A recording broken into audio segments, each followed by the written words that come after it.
మత్స్యకారులు ఎన్నో సంవత్సరాల నుంచి వెనుకబడి ఉన్నారని జనసేన అధికారంలోకి వస్తే వారికి పెద్దపీట వేస్తుందన్నారు జనసేన అభ్యర్థి తెలపల్లి రాఘవయ్య. నెల్లూరు జిల్లాలోని రామతీర్థం, పాతూరు, లక్ష్మీపురం, పొన్నపోడి, పెద్దపాలెం గ్రామాల్లో ఎన్నికల ప్రచార యాత్ర నిర్వహించారు. వేటకి పోలీసు రోజుల్లో ప్రభుత్వం తరపున వేతనాలు ఇచ్చేలా చర్యలు తీసుకుంటామని చెప్పారు. మత్స్య సంపద దాచుకునేందుకు కోల్డ్ స్టోరేజ్లను ఏర్పాటు చేస్తామని హామీ ఇచ్చారు. జనం కొరకు జనం చేత జనమే నిర్మించిన సేన జనసేన. ఇక్కడ ఎన్నో సమస్యలు ఉన్నాయి. మత్స్యకార గ్రామాల్లో ఎన్నో సమస్యలు ఉన్నాయి.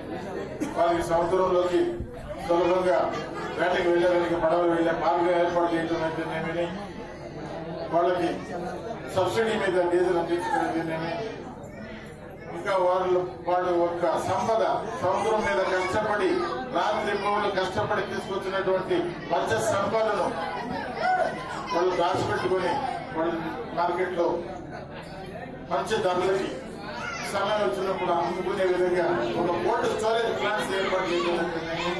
ఇవన్నీ కూడా డీజిల్ సబ్సిడీ, ఇవన్నీ కూడా వాళ్ళకి రావాల్సిన హక్కులే. వాళ్ళకి ప్రభుత్వం బడ్జెట్ లో కేటాయిస్తున్నటువంటి పద్ధతులే వాళ్ళకి అందకుండా పోతా ఉన్నాయి. అవన్నీ కూడా వాళ్ళకి అదే విధంగా చూడాలని పవన్ కళ్యాణ్ గారు పార్టీ జనసేన పార్టీని స్థాపించి, ముఖ్యంగా మత్స్యకారులు అంటే వినలేని ప్రేమ. అందువల్ల వాళ్ళకి. For more updates, please subscribe 99 TV Telugu.